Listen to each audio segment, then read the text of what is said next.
Hello boys and girls, mums and dads. This is a bit from a story that's one of my all-time favourites ever since I was a little boy. I hope you enjoy it as much as I have. It's a story that has quite a lot of one of our school learning powers in it.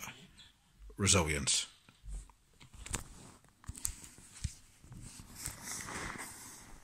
Star Wars. A Jedi you must become. Luke Skywalker would become one of the greatest Jedi Knights in the galaxy, but he wasn't always a powerful Jedi. In the beginning, he was just a boy, no different from any other. Luke fought bravely as a pilot for the rebellion. He even destroyed the Death Star, but Luke decided that he could best help the rebels if he trained to become a Jedi Knight.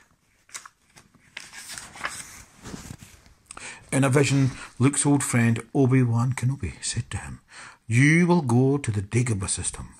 There you will learn from Yoda, the Jedi Master who instructed me."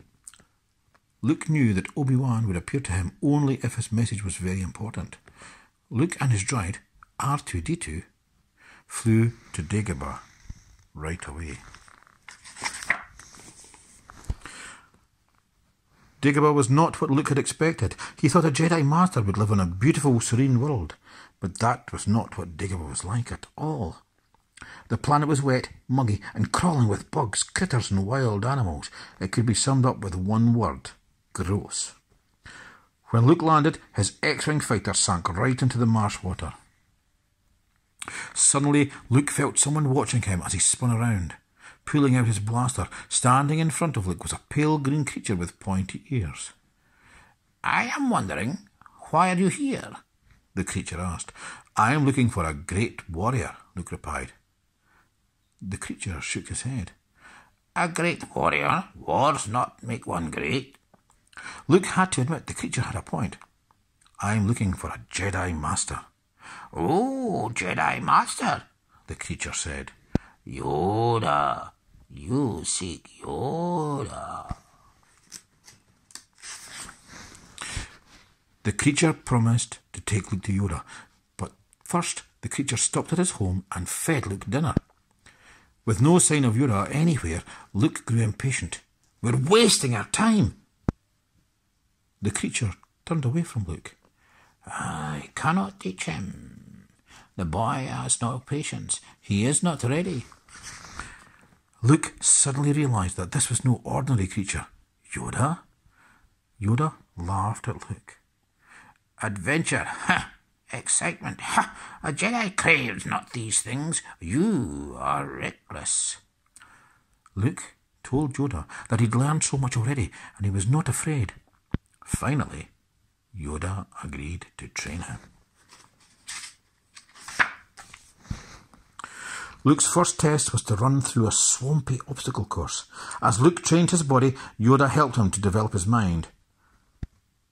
"A Jedi uses the Force for knowledge and defense," Yoda said.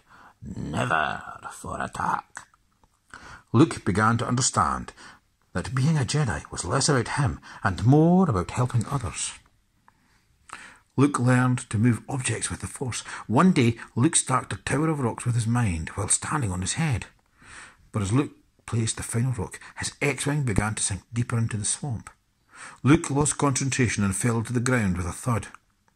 Thinking about trying to raise his ship from the muck, Luke said to Yoda, "Moving stones around is one thing, but this is totally different."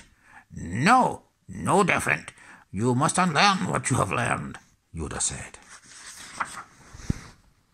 Luke concentrated again. He knew that one day he would have to confront Darth Vader, the powerful Sith Lord.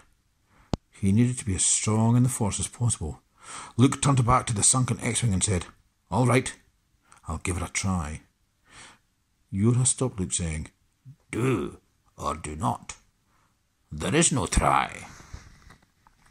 Luke concentrated on Yoda's words and lessons, letting the Force flow through him. Slowly the X-Wing began to rise. Luke was as surprised as R2-D2 was excited. The little droid exclaimed with his own brand of beeps and whistles. But Luke struggled with his doubts. He knew that an X-Wing was very heavy. How could he possibly manage to lift it? Slowly, the ship sank back into the swamp. Luke was sad and discouraged. "I can't, it's too big." "Size matters not," Yoda said. "Look at me, judge me by my size, do you?" Yoda reached out with his tiny old hand, and the ship began to move. Yoda concentrated even more, and the ship floated through the air until it came to a rest on solid ground. I don't believe it," Luke said, astonished. "That," Yoda replied, "is why you fail." Luke continued his training, more determined than ever, and one day Luke saw a vision through the Force. He saw his friends Han Solo and Princess Leia, and they were in trouble. They had been captured by Darth Vader. "It is the future, you see," Yoda explained. "I've got to go to them," Luke insisted. He couldn't bear to think that Han and Leia were in danger. Luke knew that a Jedi Knight was a defender, not an attacker. He acted out of protection rather than anger. It was a Jedi Knight's duty to put other people ahead of himself. Luke felt that he'd come far enough in his Jedi training to make his own decisions. Luke decided to put his training on hold and go rescue his friends. "I'll return," he told Yoda. "I promise." As Luke's ship took flight, Yoda wished that he'd had more time to help Luke prepare. Luke's battles would not be easy, but he was good at heart. No matter where he went, the Force would be with him always. The Force will be with all of us if we keep trying hard and looking after our friends. Take care and stay safe, everyone. Good night.